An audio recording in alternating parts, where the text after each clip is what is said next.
व्यास जी बता रहे हैं कि धर्म की यही स्थिति त्रेता में भी रही, परंतु कुछ ह्रास हो गया। सतयुग की जो स्थिति थी वह द्वापर में विशेष रूप से कम हो गई। राजन, उन प्राचीन युगों में सतयुग त्रेता द्वापर में जो राक्षस समझे जाते थे वे कलयुग में ब्राह्मण माने जाते हैं। ले भाई, इन ब्राह्मणा की सुन लो राम कहानी। इन ब्राह्मणा की सुन ले, कलयुग के ब्राह्मण कैसे हैं कि जो सतयुग त्रेता द्वापर में राक्षस हुआ करते, इसे वर्तमान के ब्राह्मण है कलयुग के। और इन ब्राह्मणों ने कबीर परमात्मा के साथ वो जुल्म गुजारे थे, जो परमात्मा कहा करते थे तुम गलत साधना कर रहे हो बच्चों, क्यों ब्राह्मण भी तो उसी के बच्चे हैं पूर्ण परमात्मा के। वो सबको सावधान करना चाहते थे कि तुम दोषी हो रहे हो इनको गुमराह करके, लेकिन उन्होंने ऐसे जुल्म गुजारे थे, उनका लीला पढ़ लो तो आँखों से आंसू नहीं सूखे हैं। और ऐसे कर्म राक्षस ही कर सकते हैं। तो ये इन्हीं के पुराण भी बता रहे हैं कि वर्तमान के ब्राह्मण तो ऐसे हैं जैसे सतयुग त्रेता द्वापर में राक्षस होया करते थे। ये देखिए, धर्म की यही स्थिति त्रेता में रही, परंतु कुछ ह्रास हो गया था। सतयुग की जो स्थिति थी वह द्वापर में विशेष रूप से कम हो गई थी।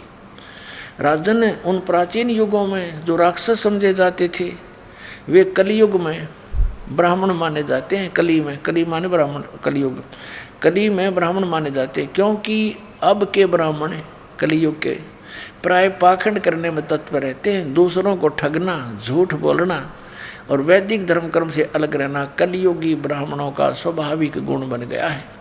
आज से 600 वर्ष पहले परमात्मा ने बताया था कि धर्मदास ये जग बोराना, कोई न जाने पद निर्वाणा।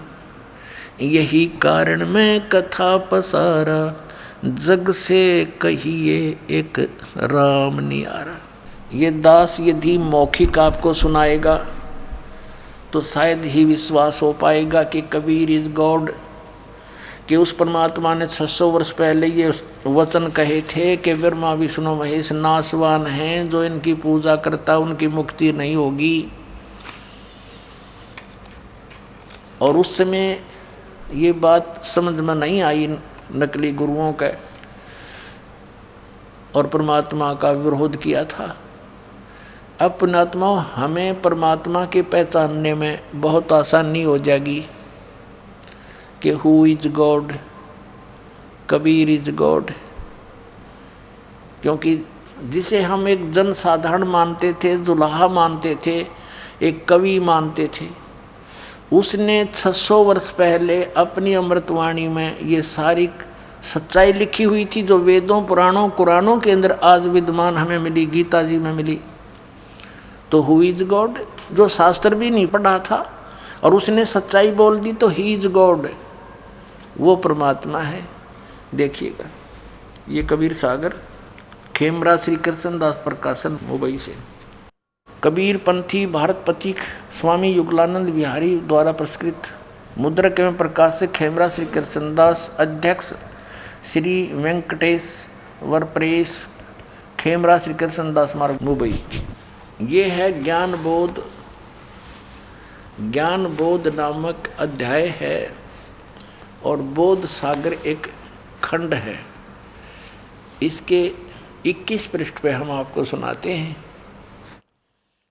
परमात्मा ने कहा, धर्मदास ये जग बोराना, कोई न जाने पद निर्वाणा। निर्वाणा माने मोक्ष मार्ग, किसी को ज्ञान नहीं। निर्वाण माने मोक्ष।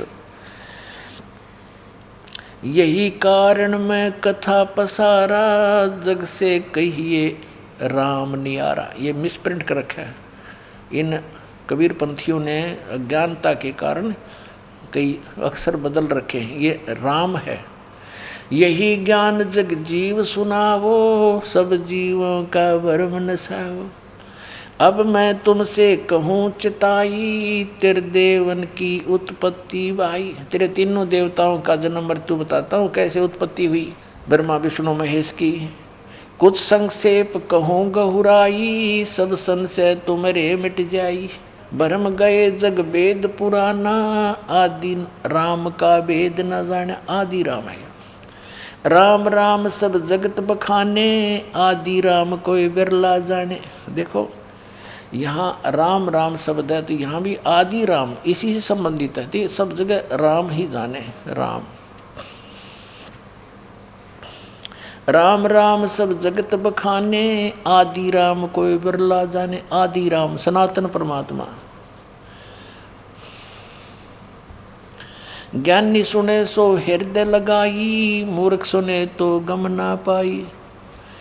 राजा राम को तो सब जानते हैं और उसी तक की महिमा बखानते हैं, लेकिन जो मैं बता रहा हूँ उस राम के बारे में, ज्ञानी सुने सो हृदय लगाई, मूर्ख सुने तो गम ना पाई।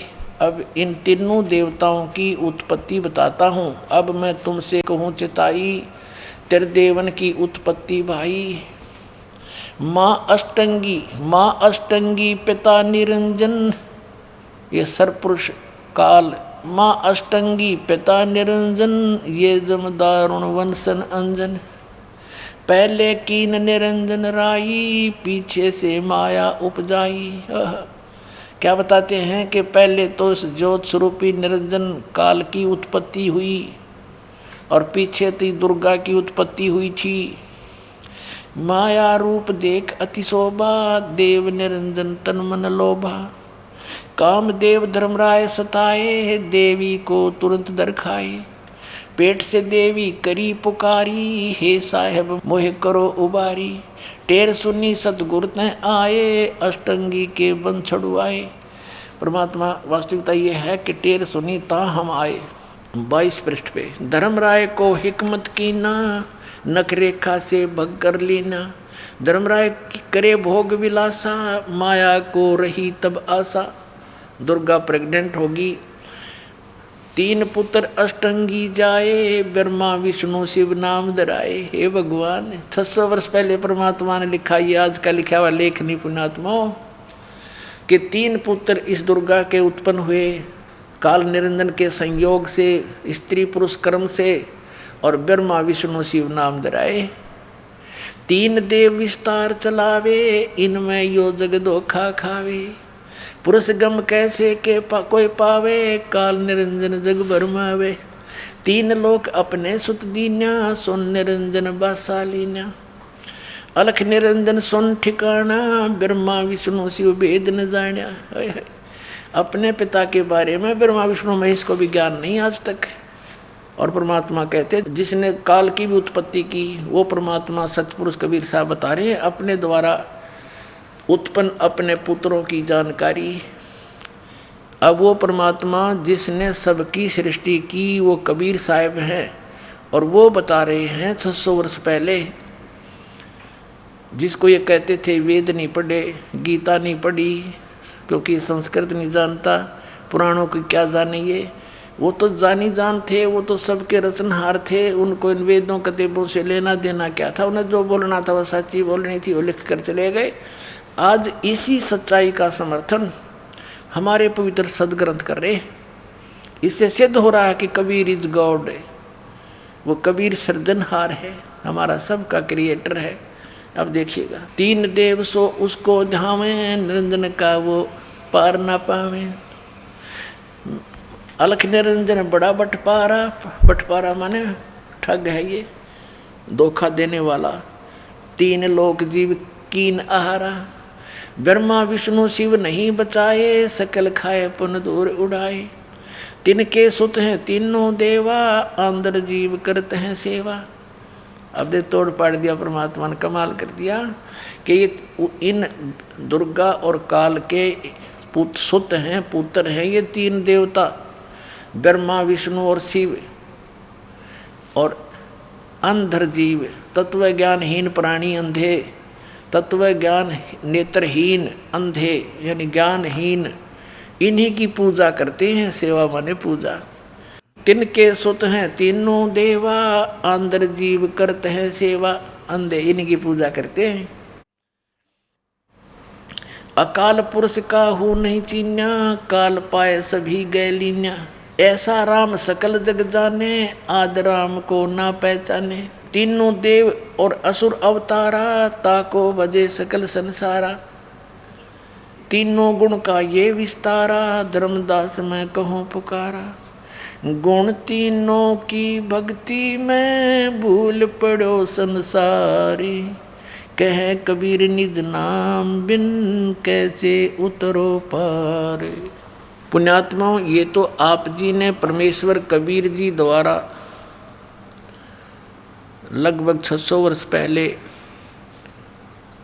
बोला यथार्थ ज्ञान उस पवित्र कबीर सागर के अंदर पढ़ा, जो आदरणीय धर्मदास जी ने लिपिबद्ध किया था। अब हम ये देखना चाहेंगे कि यदि ये वचन, यही जानकारी हमारे पवित्र सदग्रंथ पुराणों में मिल जाती है, तो फिर हु इज गॉड, कौन है भगवान और कौन है विद्वान? कबीर इज गॉड और कबीर ही है विद्वान। अब दिखाते हैं आपको। ब्रह्मा विष्णु शिव की उत्पत्ति की थोड़ी सी झलक दिखाते हैं। और ये तीनों नासवान हैं, ये भी दिखाते हैं। ये देखिएगा, श्रीमद् देवी भागवत और गीता प्रेस गोरखपुर से प्रकाशित है। संपादक हनुमान प्रसाद पोदार, चिमनलाल गोस्वामी। प्रकाशक के मुद्रक हैं गीता प्रेस गोरखपुर, गोविंद भवन कार्यालय कोलकाता का संस्थान। ये इनके फोन और फैक्स नंबर है। इसके 123 पृष्ठ पर हम आते हैं। तीसरा स्कंद है और ये चौथा अध्याय चल रहा है 123 पृष्ठ पे। भगवान विष्णु जी अपनी माता दुर्गा की स्तुति कर रहे हैं। तुम शुद्ध स्वरूपा हो, ये सारा संसार तुम इसे उद्भासित हो रहा है। मैं ब्रह्मा और शंकर, हम सभी तुम्हारी कृपा से विद्यमान हैं। हमारा आविर्भाव और तिरोभाव हुआ करता है। केवल तुम ही नित्य हो, जगत जननी हो, प्रकृति और सनातनी देवी हो। स्पष्ट हो गया। विष्णु जी कह रहे हैं मैं ब्रह्मा और शंकर, हमारा तो आविर्भाव माने जन्म और तिरोभाव माने मृत्यु हुआ करता है। केवल तुम ही नित्य हो, जगत जननी हो। ये भी प्रकृति भी दुर्गा को कहते हैं, ये भी ध्यान रखना, आपको गीता जी में काम आओगे। और सनातनी देवी हो। भगवान शंकर बोले देवी, यदि महाभाग विष्णु तुम्ही से प्रकट हुए हैं तो उनके बाद उत्पन्न होने वाले ब्रह्मा भी तुम्हारे बालक हुए। फिर मैं तमोगुणी लीला करने वाला शंकर क्या तुम्हारी संतान नहीं हुआ? अर्थात मुझे भी उत्पन्न करने वाली तुम ही हो शिवे। संपूर्ण संसार की सृष्टि करने में तुम बड़ी चतुर हो। अपने आत्माओं, ये तो एक सदग्रंथ तो वन है। वन हमने जितनी जड़ी की जरूरत है वो निकाल लेंगे, औषधि बना लेंगे। बाकी वन का हम क्या करेंगे? ये देखना, वो औषधि निकाल रखिए। इस संसार की सृष्टि, स्थिति और संहार में तुम्हारे गुण सदा समर्थ है। इन्हीं तीनों गुणों से उत्पन्न हम रजगुण ब्रह्मा, सतगुण विष्णु, तमगुण शिव जी, ब्रह्मा विष्णु शंकर नियमानुसार कार्य में तत्पर रहते हैं। अपने आत्माओं, इस पवित्र देवी पुराण के इस थोड़े से विवरण में कितने कंसेप्ट क्लियर कर दिए? 5। नंबर 1 तो ये हो गया कि ब्रह्मा विष्णु महेश नाशवान है। दूसरा ये हो गया कि इनकी जन्म मृत्यु होती है। तीसरा ये हो गया कि दुर्गा इनकी माता है। और चौथा ये हो गया कि प्रकृति भी दुर्गा को कहते हैं। और 5वां ये हो गया कि रजगुण ब्रह्मा, सतगुण विष्णु, तमगुण शिव जी। और छठा ये हो गया कि ये केवल नियमित कार्य ही कर सकते हैं। जिसका जैसा कर्म है उतना ही दे सकते, उसमें कोई परिवर्तन नहीं कर सकते, ना घटा सकते ना बढ़ा सकते। तो ये 5 कंसेप्ट क्लियर हो गए। चाहे न 6 कह लो, क्योंकि दुर्गा इनकी माता है, इनका जन्म मृत्यु होता है। और ये अविनाशी नहीं, जन्म मृत्यु होता है तो अविनाशी भी नहीं है, तो इसको हम एक ही गिन लेते हैं। तो ये 5 कंसेप्ट क्लियर हो गए थोड़े से विवरण में। अरे 5500 वर्ष हो गए इनको कागज़ पर लिखे हुए को, इन सदग्रंथों को। और आज तक ये हमारे धार्मिक गुरु ये नकली कख नहीं बता सके। हमारे उवाबाई बकते हैं श्री कृष्ण जी अखिल ब्रह्मांड के स्वामी हैं, अखिल ब्रह्मांड के नायक हैं। श्री कृष्ण स्वयं भगवान है, इसके अतिरिक्त कोई भगवान ही नहीं है। ये न कख का पता है, हुआ बाई बक रहे हैं, दुनिया को मूर्ख बना दिया, काल के मुंह में फंसा दिया, सब भूत बनवा दिए, शास्त्र विरुद्ध साधना करवा के। अब और डिटेल दिखाते हैं कि इनका पिता कौन है। माँ का तो मेरा पट गया पवित्र दुर्गा पुराण में, देवी पुराण में। अब संक्षिप्त शिव पुराण दिखाते हैं आपको। गीता प्रेस गोरखपुर से प्रकाशित, संपादक हनुमान प्रसाद पोदार।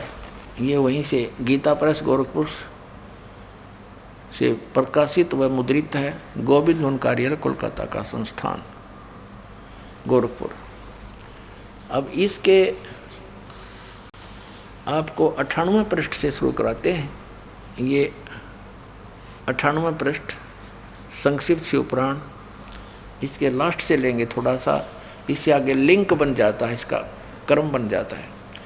अपने पुत्र नारद की यह बात सुनकर लोक पितामह ब्रह्मा वहाँ इस प्रकार बोले। 5वां अध्याय समाप्त हुआ। रुद्र संहिता, ये रुद्र संहिता है। ब्रह्मा जी ने कहा, ब्रह्मन देव श्रोमणे, तुम सदा समस्त जगत के उपकार में लगे रहते हो। तुमने लोगों के हित की कामना से यह उत्तम बात पूछी है। जिसमें चराचर जगत नष्ट हो गया था, सर्वत्र केवल अंधकार ही अंधकार था, कुछ भी नहीं था। उस समय तत् सद्ब्रह्म, इस श्रुति में जो सत्य सुना जाता है एकमात्र वही शेष था। अब ये हमने 99वें पृष्ठ पे पढ़ा, रुद्र संहिता का 5वां अध्याय, 6वां अध्याय पढ़ रहे हैं संक्षिप्त शिव पुराण। अब 100 पर पढ़ेंगे। ब्रह्मा जी क्या कह रहे हैं? जिस परब्रह्म के विषय में ज्ञान और अज्ञान से पूर्ण उक्तियों द्वारा इस प्रकार विकल्प किए जाते हैं। ब्रह्मा जी का है, कुछ ज्ञान कुछ अज्ञान से विकल्प किए जाते हैं। उसने कुछ काल के बाद द्वितीय की इच्छा प्रकट की। उसके भीतर एक से अनेक होने का संकल्प उदित हुआ। उस निराकार परमात्मा ने अपनी लीला शक्ति से अपने लिए मूर्ति की कल्पना की। जो मूर्ति रहित परम ब्रह्म है, उसकी मूर्ति ये सदाशिव है। भगवान सदाशिव है। अर्वाचीन और प्राचीन विद्वान उन्हीं को ईश्वर कहते हैं। उस समय एकाकी रहकर स्वेच्छानुसार विहार करने वाले उन सदाशिव ने अपने विग्रह से स्वयं ही एक स्वरूप भूता शक्ति की सृष्टि की। अब यूँ कहता ना, कुछ ज्ञान और कुछ अज्ञान सुनाऊंगा, ऐसे सुना जाता। पूर्ण परमात्मा कबीर साहब कहते हैं, हम ब्रह्मा को मिले आकर के, ब्रह्मा को समझाया, ज्ञान इसने ध्यान से सुना, इसने मेरे को गुरु भी धारण किया। फिर दूसरी बार जब ये गए परमात्मा इनको आगे मंत्र देने के लिए, पीछे से काल ने इनकी बुद्धि फेर दी और कहा, ये सब झूठ बोलता है, ये सब झूठा है, इसकी बातों में मत आना। दूसरी बार परमात्मा गए, ब्रह्मा जी ने महत्व नहीं दिया उनको, अनदेखा किया उनकी बातों को और कहा कि नहीं, हमें जो ज्ञान है वो सही है, आप यथार्थ ज्ञान से परिचित नहीं है। लेकिन फिर भी परमात्मा से सुने उस ज्ञान को कुछ आधार बनाया इसने, निराकार आकार में होया, सदाशिव बन गया। उसने अपने ही अंग से एक स्त्री की उत्पत्ति की, दुर्गा की, जो उसके श्रीअंग से कभी अलग होने वाली नहीं थी। और वास्तविकता ये आपने सृष्टि रचना में दास ने बहुत बार सुनाई है, आने वाले समय में सुनाएंगे कि इस काल ने दुर्गा को खा लिया था, बुरी नज़र की थी इसने, दुर्गा ने सूक्ष्म रूप बनाया था, इसके पेट में चली गई थी और परमेश्वर ने ही इसके शरीर से बाहर निकाल ली थी। यह प्रकृति दुर्गा यहाँ अज्ञानपूर्ण बातें कर रहा है ब्रह्मा जी, क्योंकि इनको ज्ञान नहीं था कंप्लीट। परमात्मा से सुने हुए ज्ञान को भी अड़ंगा करके पेश कर दिया। अब देखो, उस समय एकाकी रहकर भगवान सदाशिव है, अर्वाचीन और प्राचीन विद्वान उन्हीं को ईश्वर कहते हैं। उस समय एकाकी रहकर स्वेच्छानुसार विहार करने वाले सदाशिव ने, इस काल ने, इस सदाशिव रूप में प्रकट हो गया काल, अपने विग्रह से स्वयं ही एक स्वरूप भूता शक्ति की सृष्टि की, जो उनके अपने श्रीअंग से कभी अलग होने वाली नहीं थी। ये इसने डंगा अड़ा रखे यहाँ पर।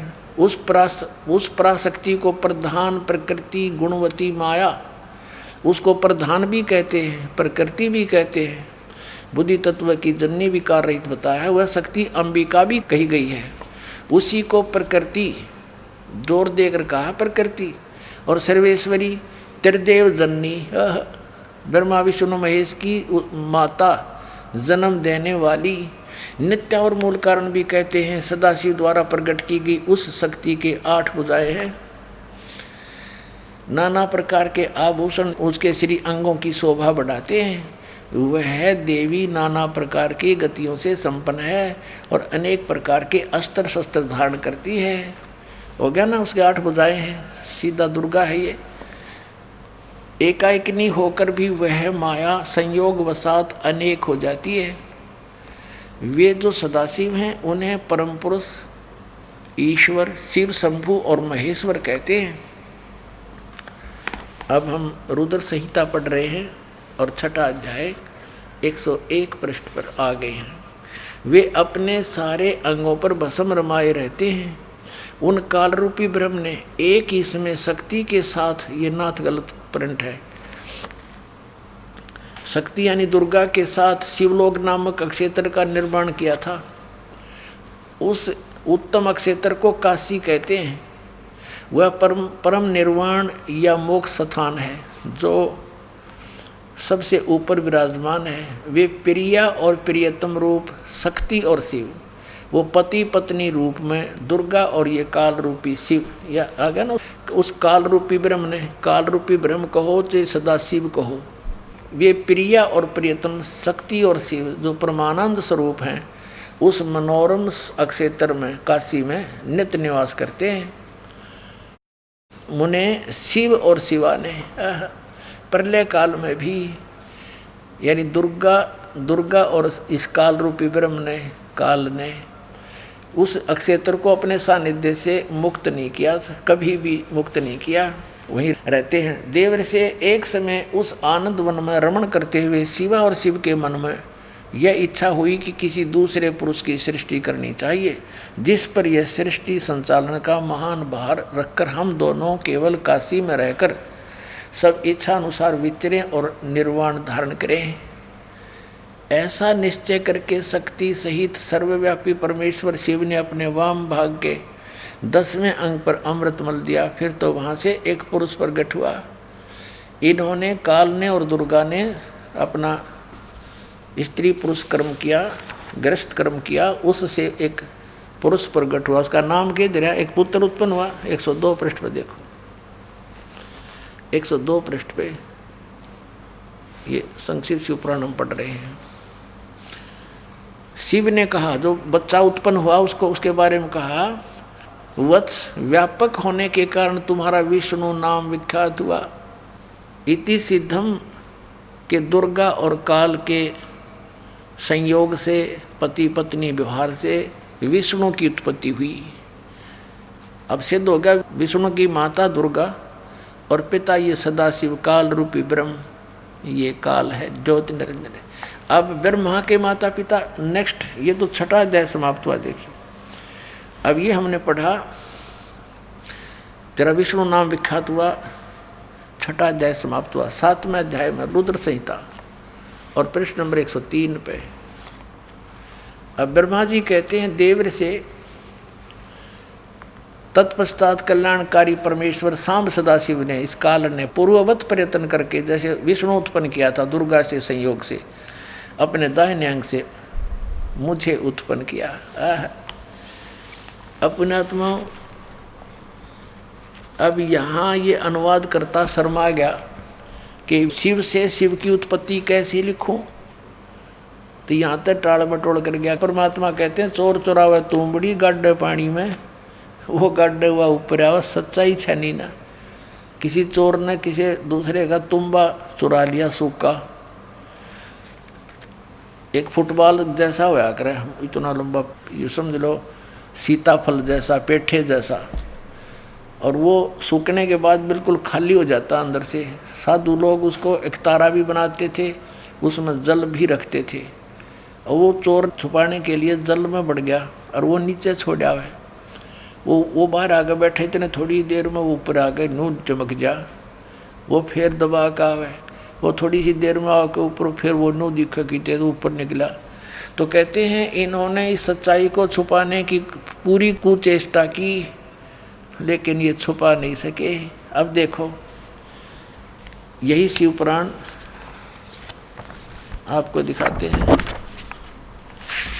प्रश्न नंबर 24 पे, एक बार श्री ब्रह्मा जी और श्री विष्णु जी का झगड़ा हो गया इस बात पे। ब्रह्मा जी कहने लगा मैं तेरा बाप हूँ, तू मेरे से उत्पन्न हुआ है, मैंने सारे जगत की रचना की है। और विष्णु जी कहने लगे मैं तेरा पिता हूँ, तेरा जनक हूँ, तेरी उत्पत्ति मेरी नाभि कमल से हुई है। इस बात पर दोनों का काफ़ी युद्ध हो गया। इस काल रूपी ब्रह्म ने, इनके पिता ने, ये गुप्त रहता है, इसने प्रतिज्ञा कर रखी है मैं कभी किसी के समक्ष नहीं आऊँगा, अपने ओरिजिनल रूप में, ओरिजिनल वास्तविक रूप में। जैसे ब्रह्मा विष्णु का आपस में विवाद हुआ तो शिव रूप में आ गया, कहीं पर विष्णु और शिव का विवाद होता है तो ये ब्रह्मा के रूप में खड़ा हो जाता है। तो ये समझ नहीं पाए कौन है ये, के सांग है। तो अब परमात्मा ने आके बताया, इसके सारे षड्यंत्र का बांडा फोड़ कर दिया। अब क्या हुआ, ये काल आकर खड़ा हो गया। पहले इसने सतम पिलर डाल दिया बीच में, एक जिसको लिंग बोलते हैं, तेजों में लिंग खड़ा कर दिया, पिलर बहुत बड़ा। तो ये दोनों युद्ध करना बंद करके ब्रह्मा और विष्णु जी आश्चर्य में पड़ गए कि इतना लंबा कहाँ से आ गया अचानक। फिर उसको कोई ऊपर न एक नीचे न, इसमें ढूंढने लगे। लंबी कथा है, हम शॉर्ट करेंगे भी। तो उसी समय ये काल आ गया वहाँ पर शिव रूप में, इन दोनों को समझा कि तुम भगवान नहीं हो और तुम अपने आप को भगवान मान बैठे। तो फिर इन्होंने प्रश्नोत्तरी की, वो आगे दिखाते हैं। हम अपने मतलब की वस्तु लेते हैं। ये है 24 पृष्ठ श्री विष्णु पुराण और विद्वेश्वर संहिता। और इसमें ये ब्रह्मा और विष्णु का युद्ध हुआ, इनके बीच में ये सतम खड़ा कर दिया। इसके बाद फिर काल जब ब्रह्मा आ गया इनके सामने शिव रूप में, इनकी वार्ता हुई। ब्रह्मा और विष्णु ने पूछा प्रभो, सृष्टि आदि 5 कृत्यों के लक्षण क्या हैं, यह हम दोनों को बताइए। भगवान शिव बोले, मेरे कृत्यों को समझना अत्यंत गहन है, तथापि मैं कृपा पूर्वक उन्हें उनके विषय में बता रहा हूँ। ये सारा कुछ हम अपने मतलब की बात लेंगे। ये आपने पढ़ा 25 पृष्ठ पे विद्वेश्वर संहिता, संक्षिप्त शिव पुराण 26 पृष्ठ पे। अब यहाँ हम आ जाते हैं। अब ये काल कह रहा है ब्रह्मा और विष्णु को, पुत्रों तुम दोनों ने तपस्या करके प्रसन्न हुए मुझ परमेश्वर से सृष्टि और सतिथि नामक 2 कृत्य प्राप्त किए। अब स्पष्ट है ये बोलने वाला तीसरा है कोई। वो कह रहा है कि पुत्रों, ब्रह्मा और विष्णु को कह रहा है पुत्रों तुमने स्वयं अपनी तपस्या करके मुझसे ये 2 जॉब प्राप्त की है, 2 पोस्ट प्राप्त की हैं। कौन सी? सृष्टि और सतिथि की। अब आगे देखो, 2 कृत्य प्राप्त किए हैं, सृष्टि और सतिथि नामक। पुत्रों तुम दोनों ने तपस्या करके प्रसन्न हुए मुझ परमेश्वर से सृष्टि और सतिथि नामक 2 कृत्य प्राप्त किए हैं, ये दोनों तुम्हें बड़े प्रिय हैं। इसी प्रकार मेरी विभूति स्वरूप, यानी मेरी ही शकल के रुद्र और महेश्वर ने, ये मैं नहीं है, ने 2 अत्यंत कृत संहार और तिरोभाव मुझ से प्राप्त किए हैं। अब जो दास कंसेप्ट क्लियर करना चाहा था वो ये हो गया कि ये 4 और हैं, ये बोलने वाला 5वां है। महेश्वर, रुद्र, ब्रह्मा और विष्णु, इनका पिता है यो काल, यो 5वां न्यारा है। इति सिद्धम कि ब्रह्मा विष्णु महेश के पिताजी कौन है? काल रूपी ब्रह्म। अपने आत्माओं 600 वर्ष पहले भगवान कबीर साहब ने कहा था, अब मैं तुमसे कहूँ चिताई, त्रिदेवन की उत्पत्ति भाई। माँ अष्टंगी पिता निरंजन, ये जमदारुण वंशन अंजन। पहले की निरंजन राई, पीछे से माया उपजाई। माया रूप देख अति शोभा, देव निरंजन तन मन लोभा। अब बताते हैं, निरंजन की ने भोग विलासा, माया को रही तब आशा। तीन पुत्र अष्टंगी जाए, ब्रह्मा विष्णु शिव नाम धराए। कति सिंपल लैंग्वेज में मालिक ने ये सूक्ष्म वेद में बता रखा है कि इस काल रूपी ब्रह्म सरपुरुष की और दुर्गा के संयोग से दुर्गा को आशा रही, प्रेग्नेंट हुई, फिर उन तीन पुत्रा की उत्पत्ति की। कति क्लियर कर दिया। और फिर मालिक ने एक शब्द और बोला, गुण तीनों की भक्ति में ये भूल पड़ो संसारे। कहे कबीर निज नाम बिना कैसे उतरो पारे। तीन देव की जो करते भक्ति, उनकी कदे ना हो मुक्ति। कंसेप्ट क्लियर हो गया तो नासवान है। और इनकी भक्ति करने से वो पूर्ण मोक्ष कैसे प्राप्त होगा, जहाँ जाने के बाद फिर लौटकर कभी संसार में नहीं आते, ये आप जन्मते मरते हैं। तो इसके लिए इन्हीं पवित्र सदग्रंथों से प्रमाणित करेंगे आपके लिए। पहले तो ये प्रमाणित करते हैं ये तीन गुण क्या हैं। रजगुण ब्रह्मा, सतगुण विष्णु, तमगुण शिव जी। वैसे तो बहुत बार आ चुका है, फिर भी पुण्यात्माओं ये अज्ञान भी हमारे अंदर हजारों वर्षों से फीड किया गया, झूठा लगातार लगातार फीड कर दिया, हम यहाँ तक भर दिए इस अज्ञान से। अब ज्ञान सुनते हैं तो हमें अंदर जगह नहीं, लेकिन ये ऐसा ज्ञान है कि अपनी जगह बनाएगा और उसको बाहर फेंक देगा उठा करके। अब देखना मार्कंडेय पुराण में स्पष्ट किया है।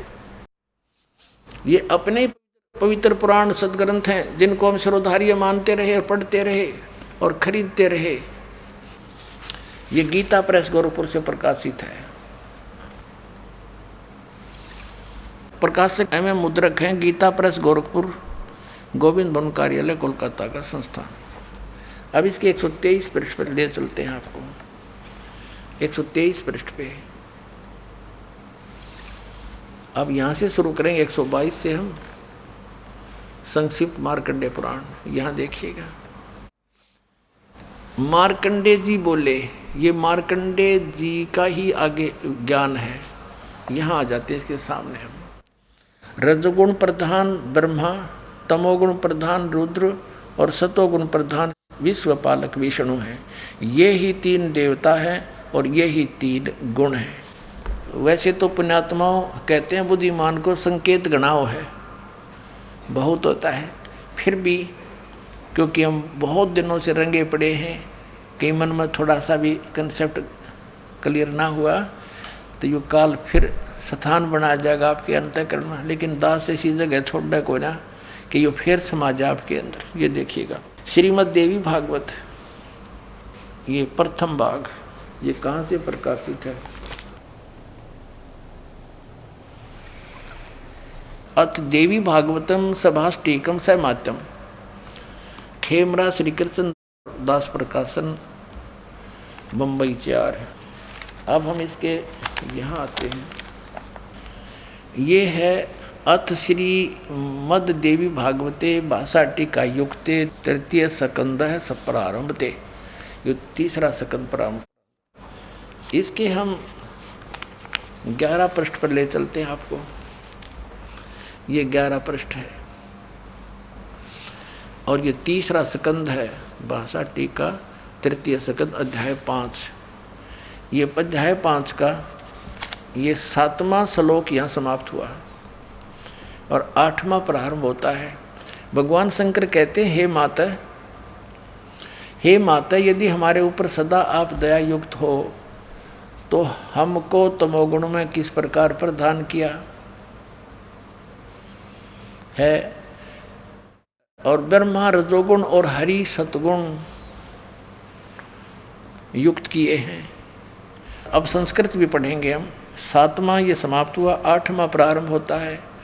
भगवान शंकर कहते हैं, यदि दया धर्मना न सदाम्बिके, यदि दया धर्मना, यदि आप दया युक्त हो, कथम अहम विहित है, किस प्रकार मैं बना दिया अंबिके यानी दुर्गा, हे माता, विहित तमोगुण, मुझे तमोगुण क्यों बना दिया?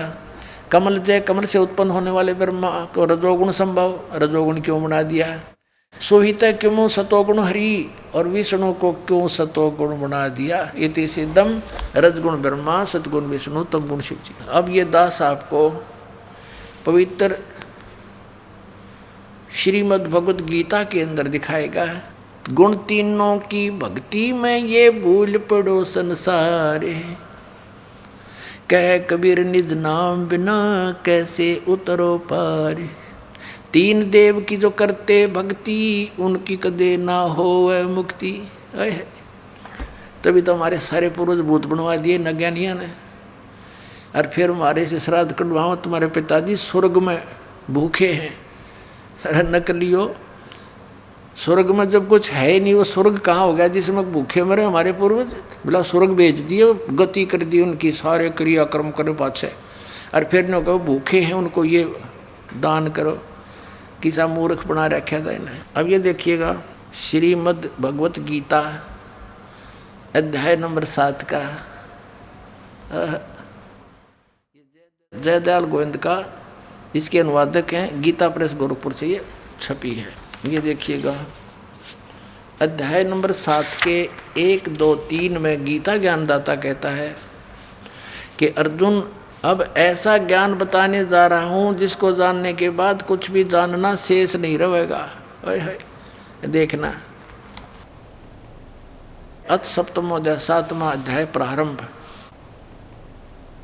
श्री भगवान उवाच, इसमें कितना भी श्री कृष्ण उवाच नहीं है, भगवान उवाच। ये आप देख रहे हो सामने। अरे कृष्ण जी ने बोली, हे पार्थ, अनन्य प्रेम से मुझ में आसक्त चित्त मेरे प्राण होकर तथा अनन्य भाव से मेरे प्राण होकर योग में लगा हुआ, जिस प्रकार से संपूर्ण विभूति बल ऐश्वर्य आदि गुणों से संपन्न सबके आत्म रूप मुझको संशय रहित जानेगा, उसको सुन। कहते तू मुझे अच्छी तरह समझ जाएगा, वो ज्ञान बताता हूँ। साथ में देगा दूसरा श्लोक, मैं तेरे लिए इस विज्ञान से तत्व ज्ञान को संपूर्णता कहूँगा, जिसको जानकर संसार में फिर कुछ भी जानने योग्य शेष नहीं रह जाता। अध्याय नंबर 7 के और श्लोक नंबर 12 पे, क्योंकि ताज़ा ताज़ा सिद्ध हुआ है कि रजगुण ब्रह्मा है, सतगुण विष्णु, तमगुण शिव जी, ये याद रखना। अब ये गीता ज्ञान दाता ब्रह्म है, काल है, और ये कह रहा है कि और भी जो सतगुण से उत्पन्न होने वाले भाव हैं, सतोगुण यानी विष्णु से सतिथि, और जो रजगुण से तथा तमगुण से, रजगुण ब्रह्मा जी से उत्पत्ति, तमोगुण से संहार शंकर जी से, तमगुण शंकर से संहार होने वाले भाव हैं, उन सब को मुझसे ही होने वाले हैं ऐसा जान, परंतु वास्तव में उनमें मैं और वे मुझ में नहीं है। अब पुण्यात्माओं, इस काल भगवान को 1 लाख मानव शरीरधारी प्राणियों के शरीर से निकले गंध को खाने का श्राप लगा हुआ है, जिस कारण से इसने अपने तीनों पुत्रों को ये यहाँ की व्यवस्था दे रखी है कि ब्रह्मा जी रजोगुण है, जिसके प्रभाव से हम संतानों उत्पत्ति करते हैं सभी प्राणी विवश होकर के, जीव के बस की नहीं। और सतोगुण श्री विष्णु जी के सतोगुण के प्रभाव से हम एक दूसरे में जकड़े हुए हैं, हमारे अंदर इतनी ममता भर रखी है, हमारे बस का नहीं से दूर हो सके। और तीसरा जो संहार करता है शंकर भगवान, ये भी काल का पुत्र है। तो इन तीनों से ये कहता है कि जो रजगुण से होता है वो ब्रह्मा जी से उत्पत्ति, और विष्णु जी से स्थिति, और शिव जी से संहार जो कुछ भी हो रहा है, इसका निमित्त कारण तो मैं ही हूँ, पर मैं इनके सामने नहीं आता, इनसे अलग रहता हूँ। अब आगे चलते हैं, देखिएगा अध्याय नंबर 7 और श्लोक नंबर आपने 12 पढ़ लिया। और भी जो सतोगुण से उत्पन्न होने वाले भाव हैं, यानी सतिथि, और रजोगुण जो ब्रह्मा से सृष्टि उत्पत्ति, और तमोगुण शंकर से जो संहार होता है, उन सब को मुझसे ही होने वाले हैं ऐसा ही जान, परंतु वास्तव में इनमें मैं और वे मुझ में नहीं है, इनसे बाहर है ये। अब 13वें में कहा है कि गुणों के कार्य रूप सात्विक, राजस और तामस, इन तीनों प्रकार के भाव से यानी इन्हीं के ऊपर आसक्त ये सारा संसार प्राणी समुदाय मोहित हो रहा है, इन तक सीमित है, ब्रह्मा विष्णु महेश तक। इन तीनों गुणों से, रजगुण ब्रह्मा, सद्गुण विष्णु, तमगुण शिव जी से परे मुझ अविनाशी को नहीं जानता। ये कहते हैं इनसे ऊपर हूँ मैं, अलग हूँ। अब आगे देखो, अब 14 में कमाल कर दिया, श्लोक नंबर 14 7वें अध्याय का। क्योंकि यह अलौकिक अर्थात अति अद्भुत त्रिगुणमयी मेरी माया, रजगुण ब्रह्मा, सतगुण विष्णु, तमगुण शिव जी के द्वारा फैलाया गया ये जाल, ये बड़ी दुस्तर है, बड़ा खतरनाक है। जो पुरुष केवल मुझको निरंतर भजते हैं वे इस माया को ब्रह्मा विष्णु महेश से ऊपर उठ जाते हैं, उल्लंघन कर जाते हैं। यानी जो ब्रह्म से लाभ होता है वो ब्रह्मा विष्णु महेश के लाभ से अधिक स्वर्ग प्राप्ति होती है। अब यहाँ कहते हैं 15वें श्लोक में कमाल कर दिया, 7वें अध्याय के गीता जी में, माया के द्वारा जिनका ज्ञान हरा जा चुका है, रजगुण ब्रह्मा, सतगुण विष्णु और तमगुण शिव जी रूपी इस त्रिगुणमयी माया द्वारा जिनका ज्ञान हरा जा चुका है, जो केवल इन्हीं की भक्ति तक सीमित है, इनसे आगे किसी की सुनना नहीं चाहते। आसुर स्वभाव, राक्षस स्वभाव को धारण किए हुए मनुष्यों में नीच और दूषित कर्म करने वाले मूढ़ लोग, मूर्ख, माम न प्रपदन्ते, मुझको नहीं भजते। यानी जो ब्रह्मा विष्णु महेश तक की भक्ति में लगे रहते हैं, उनके बारे में क्या बताया है कि असुर स्वभाव को धारण किए हुए मनुष्यों में नीच और तरह के जो वही हो, और दूषित कर्म करने वाले मूर्ख लोग पुण्यात्माओं। परमात्मा ने 600 वर्ष पहले कहा था, 3 देव की जो करते भक्ति उनकी कदे ना होवे मुक्ति। और गीता जी ने इनको क्या संज्ञा दे दी आपके समक्ष है। इस ब्रह्मा विष्णु, रजगुण ब्रह्मा, सतगुण विष्णु, तमगुण शिव जी के पुजारियों को, राक्षस स्वभाव को धारण किए हुए मनुष्यों में नीच, दूषित कर्म करने वाले मूर्ख, 4 गाली इकट्ठी दे रखी गीता जी में। दास नहीं कह रहा, अपने सदग्रंथ कह रहे हैं जिनको हम श्रोधार्य मानते हैं। इससे क्या सिद्ध हुआ, श्रीमद् भगवत गीता में ये स्पष्ट हो गया, इन तीनों गुण की भक्ति में ये भूल पड़ो संसारी, कहे कबीर निज नाम बिना कैसे उतरो पारे। हरे राम हरे कृष्ण राधे राधे श्याम मिला दे, एवं नमः ओम श्री सतगुरुदेव एवं नमः, ये इस तरह के मनमुखी साधनाएं हैं, शास्त्र विधि के विरुद्ध हैं ये मंत्र। अब इसमें स्पष्ट हो गया है, परमात्मा ने कहा था 3 देव की जो करते भक्ति उनकी कदे ना हुआ मुक्ति। अरे पवित्र श्रीमद् भगवत गीता ने स्पष्ट कर दिया कि इन तीनों देवताओं की भक्ति करते हैं वो है तो शास्त्र विरुद्ध है। और राक्षस स्वभाव को धारण किए मनुष्यों में नीच, दूषित कर्म करने वाले मूर्ख, ये ब्रह्म कहता है मेरी भक्ति भी ना करते। अब इनको ऐसा क्यों कहा, जैसे एक बार श्री ब्रह्मा रजगुण की भक्ति की थी हिरण्यकशिपु ने, रजगुण ब्रह्मा जी की, और सिद्धि प्राप्त करके भगवान बन बैठा, अपने ही पुत्र प्रहलाद का शत्रु बन गया। और वो जुल्म गुजारे उस पुण्यात्मा के साथ, पिता होकर भी शर्म नहीं आई उस अहंकार के भूखे तीनों गुणों के उपासक ने। ऐसे जुल्म की राक्षस कहलाया और कुत्ते वाली मौत मारा गया। भगवान ने आकर उसकी छाती पाड़ी, पेट पाड़ के गिर दिया। अब तमोगुण भगवान शंकर की पूजा की थी रावण ने, आपके समक्ष है। और जो वर्तमान के शिव के पुजारी एक सोमवार का व्रत रख के थोड़ी बहुत मंत्रमाला करके नहीं सोचा कि पता नहीं क्या प्राप्ति कर लेंगे। अब रावण जैसी भक्ति वर्तमान का कोई भी नहीं कर सकता। यहाँ से धड़ काट के, यहाँ से काट के 10 दोनों भुजा से समर्पित कर दिया था। और जैसा किया वैसा ये दे सकते हैं भगवान, वैसा ही इसको दे दिया। लेकिन दुर्बुद्धि नहीं गई, राक्षस कहलाया, कुत्ते वाली मौत मारा गया।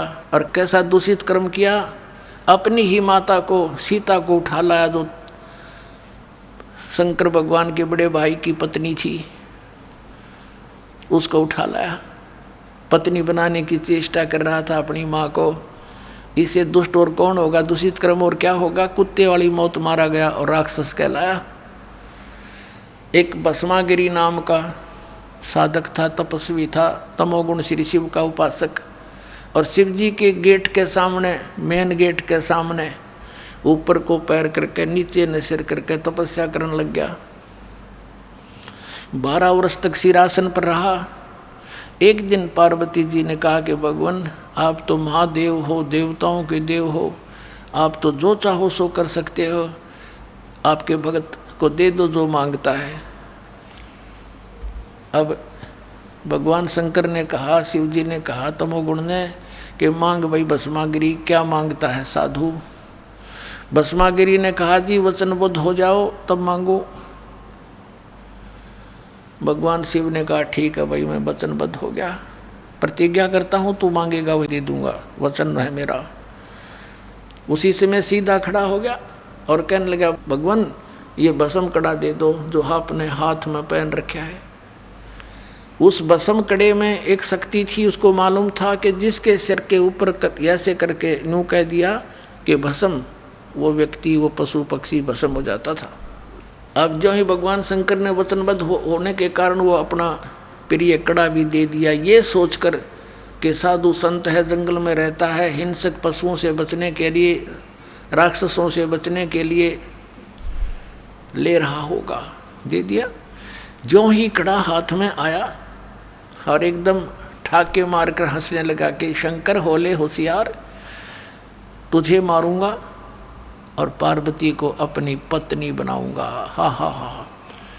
अब उसने न्यू किया, शंकर भगवान जान गया कि तो एकदम चेंज हो गया सारा, इसका तो हाव भाव बदल गया नीच का। भगवान शंकर ने डांक ठोक दी, फुल स्पीड तक भाग लिया, 100 की स्पीड तक। आगे आगे भगवान और पीछे पीछे पुजारी जा खखाट पट्या। तब परमात्मा ने आके रजा करी, उनके शंकर जी के और उस पुजारी के बीच में आकर पार्वती रूप बना के खड़े हो गए खुद परमात्मा। और वो तो पार्वती के लिए भाग ही रहा था, उसने सोचा चल 2 बात कर लेता हूँ पार्वती से, रुक गया। अब पार्वती रूप में परमात्मा ने कहा कि आप रुक जाओ, क्यों भागे जा रहे हो, आओ बैठो 2 बात करेंगे। अब शंकर जी तो आपके निकट आ नहीं सकता, 100 किलोमीटर तो उड़ा नहीं डटे भी हो। अब वो निश्चिंत होकर खड़ा हो गया।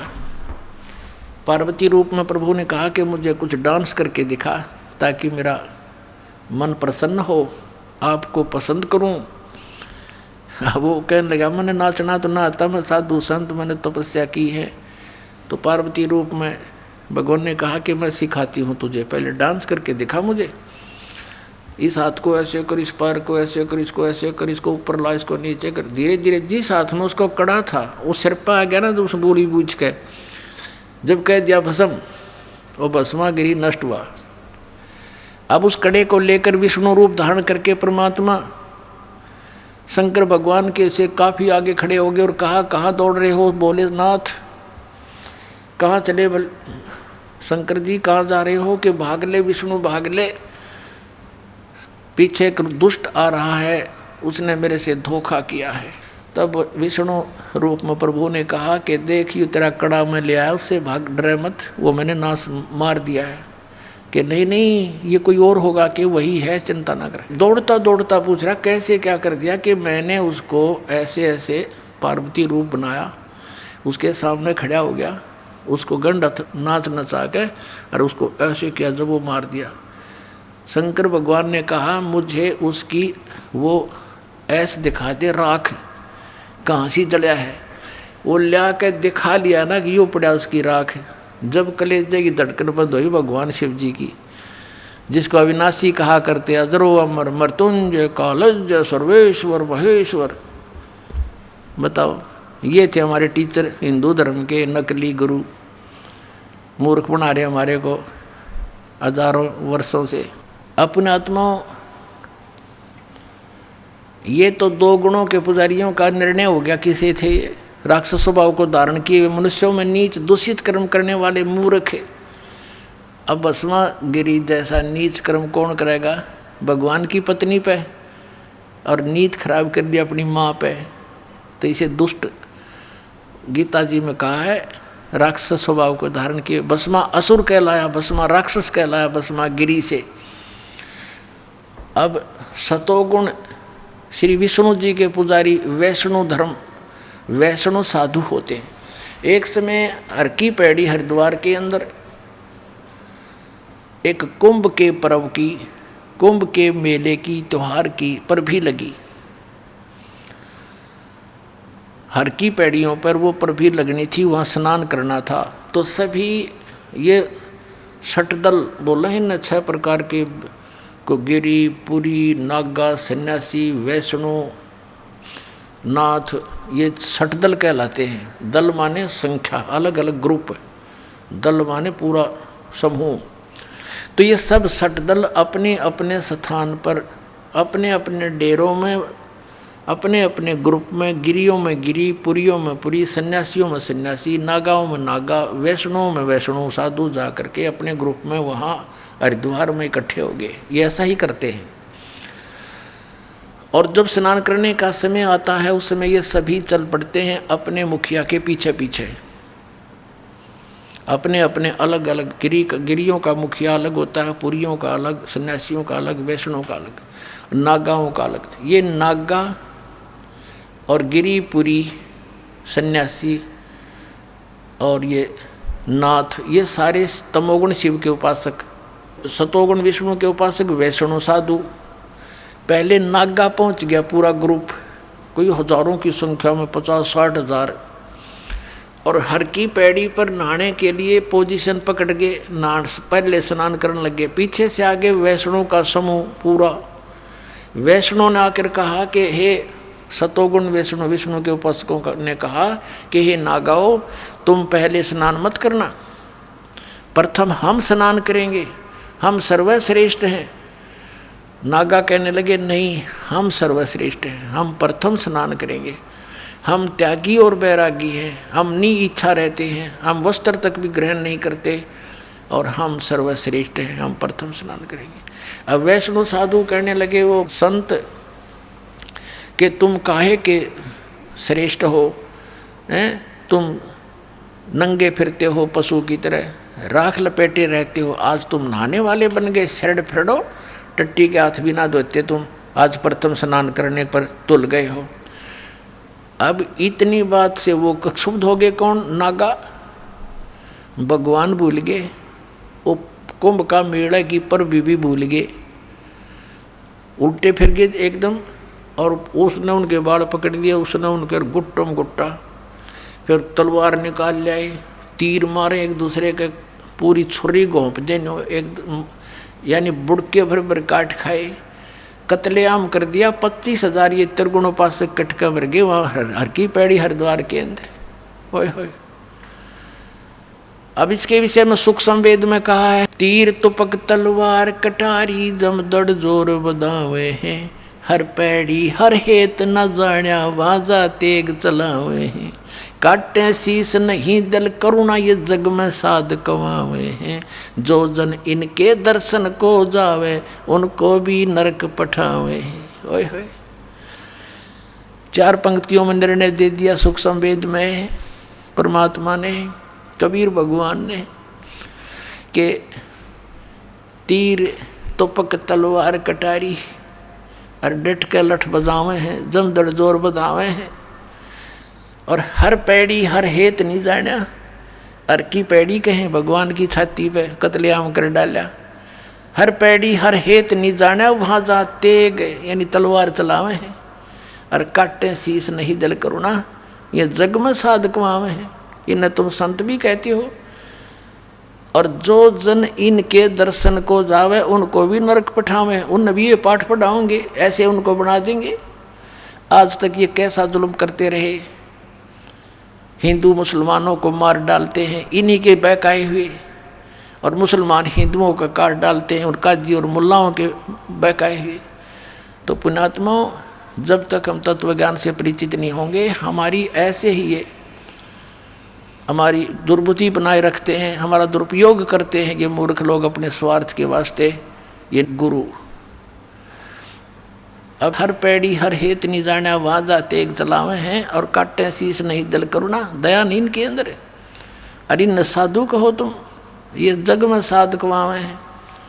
अभी आपने सुने जगत गुरु तत्वदर्शी संत रामपाल जी महाराज के विचार, और आइए अब जानते हैं पवित्र हिंदू धर्म के आदरणीय सर्वशीर्ष शंकराचार्य के विचार।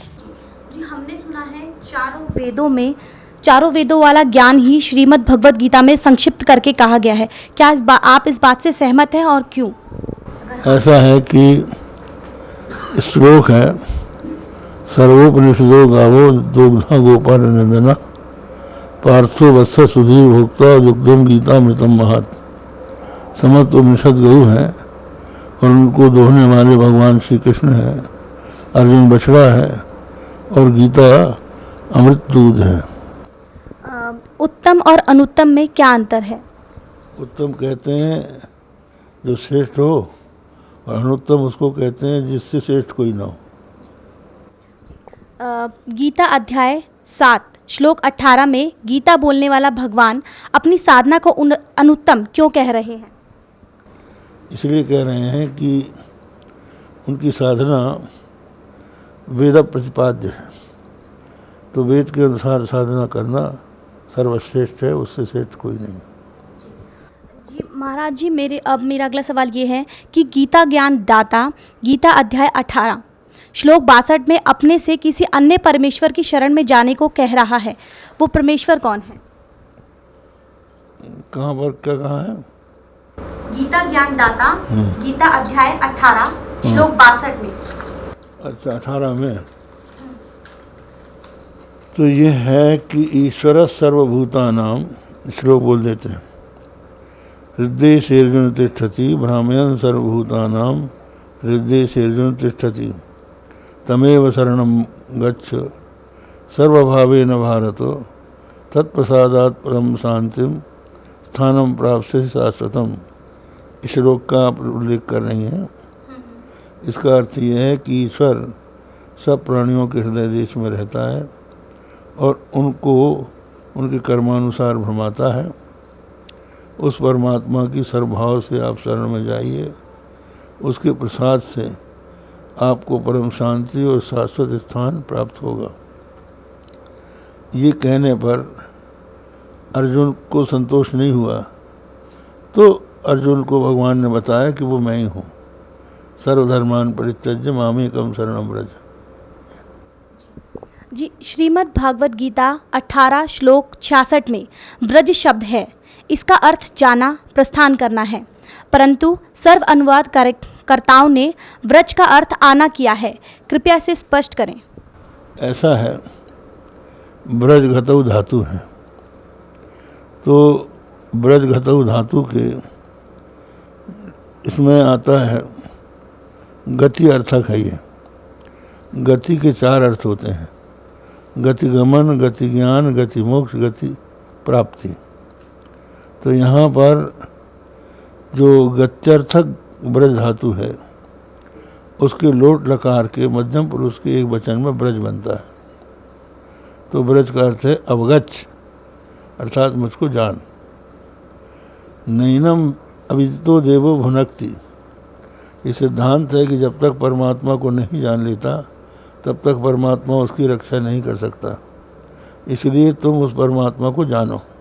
अभी आपने सुने शारदा द्वारका पीठ तथा ज्योतिर्मठ बद्रीनाथ पीठाधीश्वर शंकराचार्य स्वरूपानंद सरस्वती जी महाराज के विचार, और आइए अब जानते हैं पुरी पीठाधीश्वर शंकराचार्य स्वामी श्री निश्चलानंद सरस्वती जी महाराज के विचार।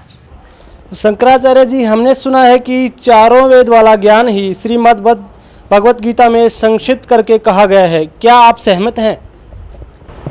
तो महाभारत में भी लिखा है, सर्वोपनिषदो गावो दुग्धा गोपाल नंदना। वेदों का तात्पर्य, वेदों का जो शिरोभाग उपनिषद है उसमें सन्निहित है। उपनिषदों का मंथन करके श्रीमद् भगवत गीता की अभिव्यक्ति हुई है। तो शंकराचार्य जी, उत्तम और अनुत्तम में क्या अंतर है? अच्छा, यह गीता में आया है अनुत्तम, मतलब जिसके समान और कोई उत्तम ना हो, उत्कर्ष उत्कृष्ट कर और द्योतक। तो शंकराचार्य जी, गीता के अध्याय 7 में और श्लोक 18 में गीता बोलने वाले श्री भगवान अपनी साधना को अनुत्तम क्यों कह रहे हैं? अनुत्तम का अर्थ होता है सर्वोत्तम सर्वोत्कृष्ट। अनुत्तम का अर्थ उत्तम रहित हीन वहाँ पर नहीं है, वो व्याकरण की दृष्टि से उसका अर्थ मैंने बता दिया। तो शंकराचार्य जी, गीता ज्ञानदाता गीता अध्याय के 18 अध्याय में श्लोक 62 में अपने से अन्य किस परमेश्वर की शरण में जाने को कह रहे हैं? अंतर्यामी के लिए शरणागति स्वीकार करने की बात कही गई। उन्होंने कहा, भगवान श्री कृष्ण, तमेव शरणम गच्छ सर्वभावेन भारत। इसका अर्थ क्या होता है? जो अंतर्यामी परमात्मा हैं, सबके नियामक हैं, प्रेरक हैं, हमारे आपके हृदय में भी जो विद्यमान हैं। बृहदारण्यक उपनिषद में पृथ्वी, पानी, प्रकाश, पवन, आकाश में भी रहकर उसका जो नियमन करते हैं, प्रत्येक व्यक्ति के शरीर, इंद्रिय, प्राण, अंतःकरण के जो नियामक हैं, उस अंतर्यामी की शरणागति स्वीकार करने की बात भगवान ने कही। माम एकम शरणम व्रजा। वह जो अंतर्यामी पर ब्रह्म परमात्मा तत्व है, सर्वेश्वर है, वही तुम्हारे सामने मैं श्री कृष्ण के रूप में प्रस्तुत हूँ।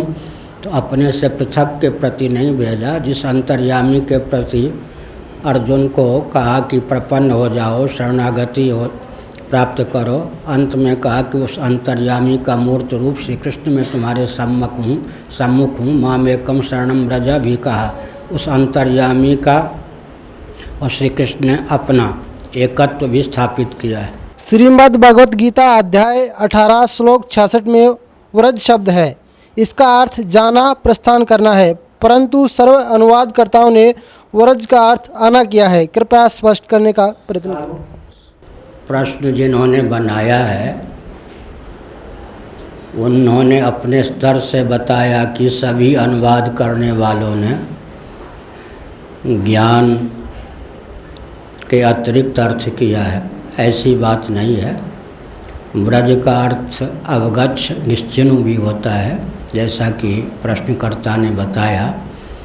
तो भगवत पाद शंकराचार्य जैसे मनीषियों ने, धर्म सम्राट स्वामी करपात्री जी महान भाव जैसे मनीषियों ने उसका अर्थ यही किया है कि जैसे जल तरंग अपने को जल रूप समझ ले, घटाकाश अपने आप को महाकाश रूप समझ ले, और जैसे जलचंद्र अपने आप को नभचंद्र समझ ले, उसी प्रकार तुम देहेंद्रीय प्राणांतकरण के अनुरूप अपनी आत्ममान्यता का परित्याग करके ब्रह्मानुरूप अपने आप को समझो, जानो, निश्चिनु, अवगच्छ। यह अर्थ भी टीकाकारों ने किया है। भगवत पाद शंकराचार्य और उनके अनुगत महानुभावों ने इसी प्रकार का उपदेश किया है। लेकिन जो श्री वैष्णवाचार्य इत्यादि हैं, उन्होंने अपने स्तर से, अपने प्रस्थान के अनुसार उस प्रकार का भी अर्थ किया है जिसका चित्रण प्रश्नकर्ता ने किया है। अभी आपने सुने आदरणीय पुरी पीठाधीश्वर शंकराचार्य स्वामी श्री निश्चलानंद सरस्वती जी महाराज के विचार। और आइए अब जानते हैं आदरणीय श्री माधवाचार्य महाराज जी के विचार। हमने सुना है कि चारों वेद वाला ज्ञान ही श्रीमद् भागवत गीता में संक्षिप्त करके कहा गया है। सबका साथ साथ कहा गया है, वहाँ सभी चारों वेदों में साथ कहा गया। उत्तम और अनुत्तम में क्या अंतर है? क्या अंतर लगता है आपको? जो उत्तम है, जो श्रेष्ठ है। अनुत्तम जो उससे कम है, वो अनुत्तम। गीता जी अध्याय 7 श्लोक 18 में गीता बोलने वाला भगवान अपनी साधना को अनुत्तम क्यों कह रहा है? अपनी साधना को अनुत्तम तो नहीं कहा, साधना को अनुत्तम नहीं कहा गया, साधना तो उत्तम ही है। गीता ज्ञान दाता तथा गीता अध्याय 18 श्लोक 62 में अपने से अन्य किस परमेश्वर की शरण में जाने को कह रहा है? तो अपने से अन्य होता है, वहाँ जो उपासना में जहाँ देवता की उपासना होती है वो अपने से अन्य होता है, तो उसके उनके शरण में जाने की बात ठीक तो है। अभी आपने सुने आदरणीय श्री माधवाचार्य महाराज जी के विचार, और आइए अब जानते हैं श्रृंगेरी पीठाधीश्वर श्री भारती तीर्थ जी महाराज के विचार। हमने सुना है कि चारों वेदों वाला ज्ञान ही श्री भगवत गीता में संक्षिप्त करके कहा गया है। क्या आप इससे सहमत हैं? हाँ ठीक, गीता तो उपनिषदों का सारभूत है। उत्तम और अनुत्तम में क्या अंतर है? जो उत्तम है वो तो हमेशा सच्चे चरित्र वाला होता है, सत चरित्र वाला होता है। अनुत्तम जो है उससे विपरीत होता है अनुत्तम, जिसका चरित्र सही नहीं वही अनुत्तम है। गीता जी अध्याय 7 श्लोक 18 में गीता बोलने वाला भगवान अपनी साधना को अनुत्तम क्यों कह रहा है? अपनी साधना, अनुत्तम शब्द का अर्थ आप समझे नहीं। वहाँ अनुत्तम शब्द का अर्थ है जिससे उत्तम नहीं हो वो। सामान्य रूप से अनुत्तम शब्द का अर्थ उत्तम से भिन्न, वहाँ का अनुत्तम शब्द का अर्थ है जिससे उत्तम और कोई नहीं हो वो है। इसलिए वहाँ अनुत्तम शब्द का अर्थ है सर्वोत्कृष्ट। गीता ज्ञानदाता गीता अध्याय 18 श्लोक 62 में अपने से अन्य किस परमेश्वर की शरण में जाने के लिए कह रहा है? अपने से अन्य कोई नहीं, भगवान वहाँ तो कहा, लेकिन भगवान ने कहा मत्तः परतरम नान्यत किंचिदस्ति धनंजय, मुझसे परे और कुछ भी नहीं, ऐसे कहा थे ना। इसीलिए वो ईश्वर भी वही भगवान ही है। श्रीमद् भगवद गीता अध्याय 18 श्लोक के 66 में ब्रज शब्द है, ब्रज शब्द है जी। इसका अर्थ जाना अर्थात प्रस्थान करना है, परंतु अनुवादकर्ताओं ने ब्रज का अर्थ आना किया है, कृपया स्पष्ट करें। व्रज का जाना प्रस्थान करना वो तो मामूली अर्थ है, लेकिन संस्कृत के कुछ पदों को वहाँ के संदर्भानुसार अर्थ करना पड़ता है। इसलिए वहाँ के संदर्भानुसार व्रज इसका अर्थ जो अनुवादकों ने किया है, शरण में आओ, वही तो सही है। अभी आपने सुने पवित्र हिंदू धर्म के आदरणीय सर्वशीर्ष शंकराचार्य के विचार, और आइए अब जानते हैं जगत गुरु तत्वदर्शी संत रामपाल जी महाराज के विचार।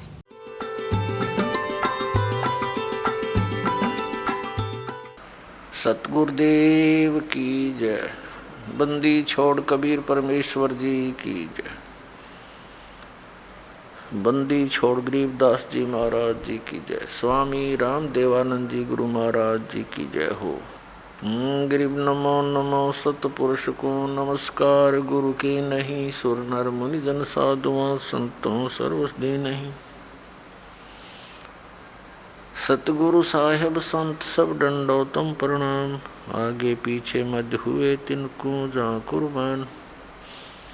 तो पुण्यात्माओं, आप जी को सत्संग प्राप्त नहीं हुआ, क्या कारण रहा कि हमारे जो धर्म गुरु थे वो संस्कृत अवश्य जानते थे, लेकिन अध्यात्म ज्ञान शून्य था उनका। वे तत्व ज्ञानहीन थे और हैं अभी तक। हमारे धर्मगुरु कौन हैं? आचार्य, शंकराचार्य और अन्य मंडलेश्वर, ये सब हमारे धर्मगुरु हैं। तो पुण्यात्माओं, तो ये तो बता दिया परमात्मा ने गुण तीनों की, भक्ति में ये भूल पड़ो संसारे, कह कबीर निज नाम बिना कैसे उतरो पार। निज नाम यानी सतनाम के बिना, उस सच्चे नाम बिना पार कैसे होगे? अब जैसे गीता जी अध्याय नंबर 17 के श्लोक नंबर 23 में लिखा है कि ओम तत्सत इति निर्देश ब्रह्मण त्रिविध समर्थ है। सच्चिदानंद घन ब्रह्म के पाने की इस 3 मंत्र की साधना करनी होगी। 8वें अध्याय के 13वें श्लोक में गीता ज्ञानदाता कहता है कि ओम इति एक अक्षरम ब्रह्म व्यवहारण मामुन स्मरण ये प्रियाति तदन देहम सयाति परमाम गतिम। मुझ ब्रह्म का केवल एक ओम मंत्र है, जो इसका अंतिम श्वास तक सिमरण करता हुआ शरीर छोड़कर जाता है तो उस परम गति को प्राप्त होता है, जो ओम से मिलनी है। ओम से ब्रह्मलोक मिलेगा। ब्रह्मलोक में गए हुए प्राणी फिर वापस आते हैं। 8वें अध्याय के 16वें श्लोक में, वहाँ पुनरावृत्ति के अंदर है। तो उसके पाने के लिए तो केवल एक 3 मंत्र का जाप, इसके अतिरिक्त जो भी जाप करते हैं वो शास्त्र विधि को त्याग कर वो मनमाना आचरण है। फिर ऑप्शन छोड़ दिया है कि उस परम अक्षर ब्रह्म की पाने की पूरी complete worship, way of worship तत्वदर्शी संत बताओगा, उससे पूछ लो तो वो बताएगा फिर सबकी कैसी पूजा नहीं करनी। पूजा होती है इष्ट रूप में मानकर पूजा करना होता है, साधना मजदूरी कोई अन्य होता है। अब ये तो हो गया कि तीन देव की जो करते भक्ति उनकी कदे ना हो वह मुक्ति। 600 वर्ष पहले परमेश्वर ने कहा था ये बातें, ये ज्ञान बताया था, और आज इसका समर्थन उन सदग्रंथों ने किया जिनको हम एथेंटिक मानते हैं। तो वो क्या थे जो हमने ज्ञान दिया करते, वो नकली गुरु आज तक मूर्ख बना रहे आपको। अब गीता जी अध्याय नंबर 7 के श्लोक नंबर 16 और 17 और 18 में गीता ज्ञान दाता ब्रह्म अपनी साधना करने वालों की बताता है कौन कौन करते हैं। अर्थार्थी, आर्थ, जिज्ञासु और ज्ञानी। अर्थार्थी, आर्थ, जिज्ञासु इनको रिजेक्ट करता है कि ये भी सही साधना नहीं करते, और ज्ञानी को सिलेक्ट किया है कि ज्ञानी आत्मा होती तो अच्छी है। ज्ञानी वो होता है जिसको पता लगा कि केवल एक परमात्मा की भक्ति करनी चाहिए। वेदों में यही लिखा है कि पूर्ण परमात्मा की भक्ति से पूर्ण मोक्ष होगा। लेकिन ये भूल गए कि वेदों में ये भी लिखा था कि उस पूर्ण परमात्मा की भक्ति वेदों में वर्णित नहीं है, उसको तो तत्वदर्शी संत बताएंगे। लेकिन इन्होंने अब पे निष्कर्ष निकाल लिया, यजुर्वेद अध्याय नंबर 40 के मंत्र 15 से ओम नाम सेलेक्ट कर लिया पूर्ण परमात्मा का, जबकि वो 17वें श्लोक में 40वें अध्याय यजुर्वेद के खुद कह रहा है कि मेरा तो ओम ब्रह्म है, ओम मंत्र है बुझ ब्रह्म का, और वो तो परोक्ष है, पूर्ण परमात्मा तो ऊपर। वह इनकी बुद्धि में ना बड़ी बात, क्योंकि गुरु बिन काहू न पाया ज्ञाना, जो थोथा वो छड़े मूड किसाना। गुरु बिन वेद पढ़े जो प्राणी, समझे न सार रहे अज्ञानी। जिस कारण से इन्होंने, इन ज्ञानियों को ये तो पता लग गया ज्ञान उपासना नहीं करनी, तीनों गुणों की पूजा, रजगुण ब्रह्मा सतगुण विष्णु तम गुण शिव जी की भी नहीं करनी चाहिए। तो इन्होंने ये भी ज्ञान हुआ कि मनुष्य जीवन केवल परमात्मा प्राप्ति के लिए मिलता है, इसमें भगवान प्राप्ति साधना भक्ति नहीं हुई तो व्यर्थ है। इनको ज्ञानी कहते हैं। तो इनको तत्वदर्शी संत ना मिलने से गीता ज्ञानदाता कहता है, ये 7वें अध्याय के 18वें श्लोक में, ये ज्ञानी आत्मा है तो अच्छी उदार है, लेकिन ये मेरे वाली अनुत्तम यानी घटिया अश्रेष्ठ गति में सचित हैं। ये मेरे वाली अनुत्तम गति में सचित है। कौन सी गति? 8वें अध्याय के 13वें श्लोक में कहा है कि जो मुझ ब्रह्म के ओम नाम का जाप करते हैं, करता हुआ शरीर छोड़कर जाता है, मुझ ब्रह्म का जाप करता हुआ जाता हो, वो उसको परम गति होती है। कौन सी? ओम नाम से होने वाली परम गति। वो कहाँ ब्रह्मलोक में जाता है? ब्रह्म 8वें अध्याय के 16वें श्लोक में लिखा गीता जी में, ब्रह्मलोक पर्यंत भी जन्म मृत्यु में आते हैं। और गीता के अन्नदाता स्वयं कहता 4थे अध्याय के 5वें श्लोक में, और 9वें श्लोक में, 2रे अध्याय के 12वें श्लोक में, 10वें अध्याय के 2रे श्लोक में गीता जी में कि तेरे और मेरे बहुत जन्म हो चुके हैं, तुम तो नहीं जानता मैं जानता हूँ। फिर जब तक जन्म मृत्यु है, फिर 18वें अध्याय के 62वें श्लोक में कहा कि तू सर्वभाव से उस परमेश्वर की शरण में जा जिसकी कृपा से तू परम शांति को और सनातन परम धाम को प्राप्त होगा, उसकी कृपा से ही। तो इससे सिद्ध हो गया कि गीता ज्ञानदाता से कोई और है सुप्रीम पावर जिससे पूर्ण मोक्ष होगा। 15वें अध्याय के 4थे श्लोक में कहा कि तत्वदर्शी संत की प्राप्ति के पश्चात परमेश्वर के उस परम पद की खोज करनी चाहिए, जहाँ जाने के बाद साधक फिर कभी लौट कर संसार में नहीं आता, और केवल उसकी पूजा करो, अन्य की सब त्याग दो। अपनी भी पूजा को रिजेक्ट करता है वो। पूजा माने इष्ट रूप में मानना। तो यहाँ इन अज्ञानियों से, अनाड़ियों से कोई पूछता है कि गीता जी अध्याय नंबर 7 के श्लोक नंबर 18 में गीता ज्ञानदाता अपनी गति को भी अनुत्तम क्यों बताता है? तो ये कहते हैं उसका अर्थ अनुत्तम नहीं, सर्वश्रेष्ठ मानो, जिससे उत्तम कोई और गति ना हो, जिसको प्राप्त हो जाता है उसके बाद और कुछ जानना शेष रहता, इसलिए इसको अनुत्तम, वो अनुत्तम गति है। मूर्ख बना रहे। 4ठी कक्षा के बालक ने पूछ ले, अगर इससे अधिक अच्छी कोई श्रेष्ठ गति नहीं होती, इनकी बात मान ले, तो ये 18वें अध्याय के 62वें श्लोक में कह रहा है कि उसकी शरण में जा, सर्वभाव से उस परमेश्वर की शरण में जा, जिसकी कृपा से तो परम शांति को प्राप्त होगा। 8वें अध्याय के 5 और 7 में गीता ज्ञानदाता अपनी साधना बताता है, मेरी पूजा कर मुझे प्राप्त होगा। और 8, 9, 10 में उस परमक्षर ब्रह्म की पूजा, पूर्ण परमात्मा की पूजा के लिए कहता, उसके लिए तत्वदर्शी संत खोज ले। 4थे अध्याय के 34वें श्लोक में कहा। तो इन अनाड़ियों ने कह भी पता नहीं गीता जी का। गीता जी में है कितने हरे कृष्ण हरे राम राधे श्याम सीताराम ओम नमः शिवाय फलाना दकड़ा, है कोई मंत्र ऐसा? मूर्ख बना रहे कितने दिनों से हमारे को। अब इसलिए इस गीता ज्ञानदाता ने कहा है कि मेरी साधना में ये लीन ज्ञानी आत्मा अनुत्तम गति में ही सचित रहे। अनुत्तम कैसी? कि जिससे जन्म मृत्यु बार बार होती रहे, वो अनुत्तम है। और जहाँ जाने के बाद फिर लौट कर नहीं आते, वो ब्रह्म साधना से प्राप्त नहीं हो सकती।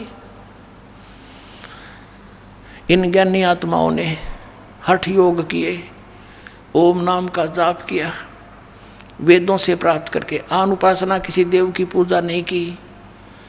और ब्रह्मा जी को जब ये कमल के फूल पर बैठा था, वहाँ सचेत हुआ, इसको बेहोश करके कोमा में रखा हुआ था, वहाँ सचेत कर दिया कमल के फूल पर बैठा के।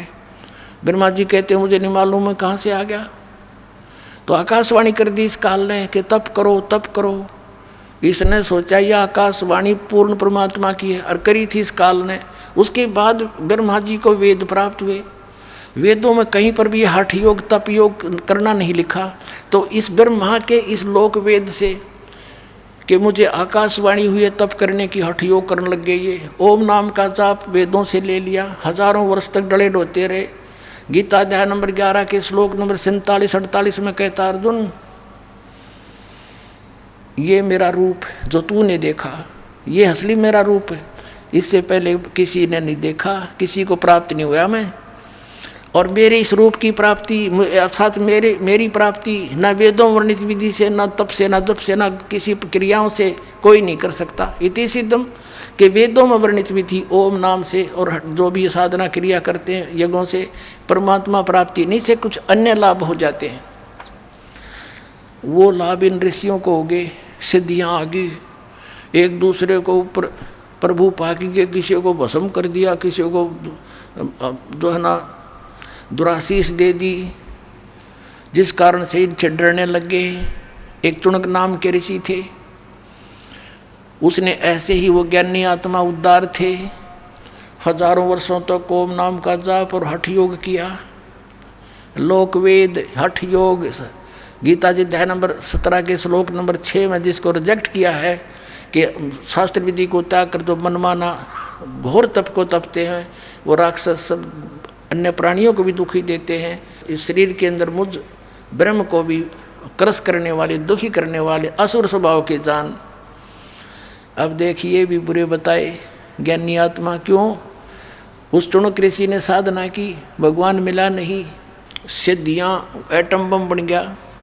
एक मानदाता चक्रवर्ती राजा था, पूरी पृथ्वी पर शासन जिसका हो उसको चक्रवर्ती राजा कहते हैं। अब ये चक्रवर्ती राजा ये अपनी पृथ्वी पर ये देखना चाहते अपने शासन काल में कि मेरे अंतर्गत मेरे अधीन जितने नवाब हैं, राजा हैं, छोटे नरेश हैं, उन्होंने किसी ने मेरी प्रभुता, मेरी पराधीनता अस्वीकार तो नहीं कर दी है। इसलिए एक अश्वमेघ का घोड़ा छोड़ देते हैं अश्वमेघ यज्ञ के लिए, उसके साथ कुछ सैनिक भेज देते हैं, और राजा का पर्सनल हॉर्स होता है अपना घोड़ा, उसके गले में एक पंपलेट लगा देते हैं। लगा दिया कि राजा मानदाता राजा के पास इतनी सेना है, 72 करोड़ सेना है, और जिस भी राजा को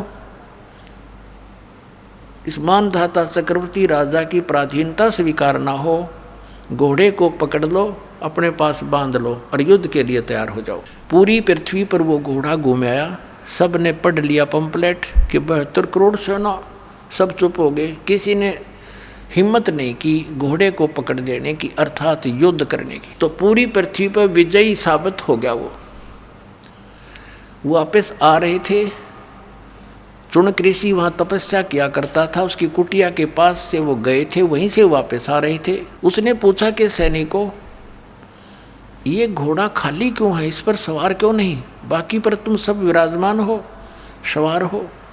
सैनिकों ने बताया कि ऋषि जी ये मानदाता चक्रवर्ती राजा का घोड़ा है, इस पर कोई बैठ नहीं सकता।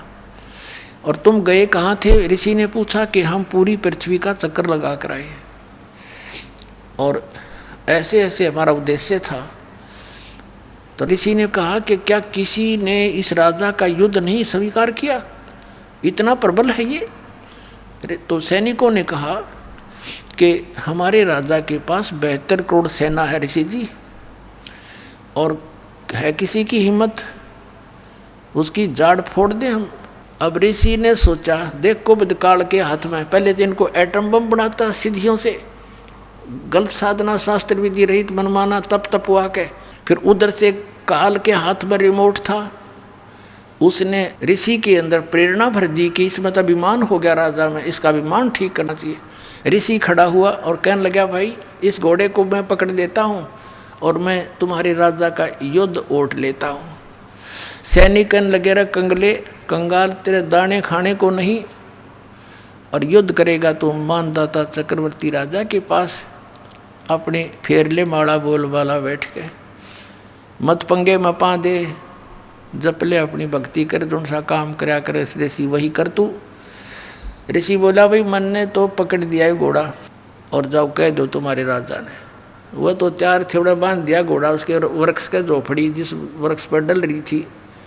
राजा को आकर सुना दिया कि ऐसे ऐसे पूरी पृथ्वी पर तो किसी ने आपका घोड़ा पकड़ा नहीं, एक चुनक नाम के ऋषि ने आपका युद्ध स्वीकार कर लिया।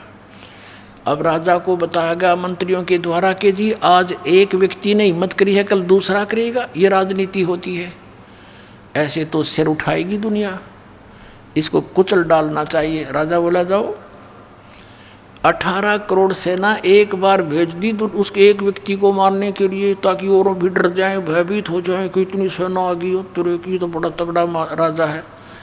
उधर से ऋषि ने अपने सारे जीवन में जो डले डोए थे उसकी 4 एटम बम बना दिए वचन से, सिद्धि का बहुत बड़ा एटम बम। ये साइंस वाले तो फेल है उनके आगे, अगर किसी में वचन शक्ति हो संत के अंदर तो इन सारे फेल कर दे, वो वैसे वहीं के वहीं पानी बना दे, ऐसी सिद्धियां भी होती हैं। अब ऋषि ने अपनी 4 पुतली बना ली, 4 एटम बम बना दिए, अपनी सिद्धि से, अपनी शक्ति भक्ति जो सारा दिन सारे जीवन में डरे डोए थे। एक पुतली छोड़ दी, 18 करोड़ अक्षौणी सेना का कत्लेआम कर दिया, नाश कर दिया। राजा ने दूसरी टुकड़ी 18 करोड़ की भेज दी, ऋषि ने दूसरी पुतली छोड़ दी। 72 करोड़ सेना चक्रवर्ती राजा की नाश कर दिया। अब इसके बारे में सूक्ष्म वेद में बताते हैं, 72 अक्षौणी खा गया ये चुनक ऋषिश्वर एक, दे धारे जोरा फिर ये सभी काल के बेख। हे भगवान, कबीर साहेब बुद्धि छोड़, परमेश्वर ने आके बताया कि ये 72 अक्षौणी 72 करोड़ सेना खा गया कौन? वो ऋषीश्वर, ऋषियों में भी श्रेष्ठों में भी श्रेष्ठ ऋषि के ये लक्षण है यहाँ के नकली ऋषियों के। इनको हम ऋषि कहीं तो राक्षस कहना चाहिए इनको। बता, ऋषि का के मतलब पंगा लेने का, वो अपनी भक्ति करे, राजा अपना काम करे, जाने तो करता रहे। तो ये राक्षस स्वभाव को धारण किए हुए ये ऐसे लोग हैं। और इसलिए गीता ज्ञानदाता कहता है मेरी साधना भी उत्तम नहीं अनुत्तम है, इसे कुकर्म करेंगे फिर ये बाद में, इसको करके ने। अब क्या बताया भगवान ने, कबीर साहब ने, कि 72 अक्षौणी खा गया, कत्लेआम कर दिया, सन खा ली वो। और चुनक ऋषिश्वर एक, ये दे धारे मौत फिरे, जोरा माने मौत। तुम न ऋषि को, ये तो चलते फिरते जल्लाद हैं, जल्लाद। थोड़ा सा इन्हें छेड़ दे जब तेरा जो नाश होगा, पहले संतों के ये काम होया करें। कबीर परमात्मा आए थे भगवान, पत्थर मारे, डले मारे, तेल के उबलते हुए सरसों के कढ़ाई में डाल दिया, टुकड़े टुकड़े कर दिए, फिर भी खड़े पाए मालिक, और किसी को बद्दुआ नहीं दी। ये होते महात्मा, सर्वगुण संपन्न है कबीर परमात्मा। वो पूर्ण विद्वान वही थे, जगत गुरु वही थे, और तत्वज्ञानी तत्वदर्शी संत वही थे, विद्वान वही थे, और भगवान वही है। अब कहते हैं 72 अक्षोणी खा गया वो चुनक ऋषि ईश्वर एक, ये दे धारे मौत फिर है, ये जोरा जोरा माने मौत है, ये ऋषि दे धारे मौत फिर है। ये सभी काल के भेख ब्रह्म तक की साधना की, ऐसे भेख माने टोल के टोल, झुंड के झुंड, ऐसे ऐसे तो ये। और फिर क्या होगा इसके साथ? ये ऋषि इसने ओम नाम का जाप किया और हठ योग किया। अब हठ योग से तप, सिद्धियां प्राप्ति, ओम नाम से ब्रह्म लोक प्राप्ति, ये ब्रह्म लोक में जाएगा, वहाँ देवता बन जाएगा। उसके बाद फिर ये पुनक्षीण होने के बाद फिर पृथ्वी पर आएगा, राजा बनेगा। राजा बनकर के तो शिकारी बनकर शिकार मारेगा, दुनिया जीव हिंसा करेगा, राजा एक दूसरे के साथ लड़के करेगा, यानी फिर कर्म फोड़ेगा। फिर इसको कहाँ भेजेंगे? नरक में ठोकेंगे, नरक भोग कर फिर पृथ्वी पर आएगा, फिर ये कुत्ता बनेगा ये चुनक ऋषि। और इसके सिर में कीड़े पड़ेंगे, जख्म, और जितने ये जीव हिंसा करे थे बाणदाता चक्रवर्ती राजा के, वो कीड़े उसको चुन चुन कर खाएंगे। तो इसलिए गीता ज्ञानदाता 7वें अध्याय के 18वें श्लोक में कहता है कि ज्ञानी आत्मा है तो उद्धार। ये चले थे तो परमात्मा प्राप्ति के लिए, लेकिन इनको तत्वदर्शी संत ना मिलने से ये अपने आप निष्कर्ष निकाल कर एक दूसरे से सुना कर और ये समर्पित हो गए मेरे पे।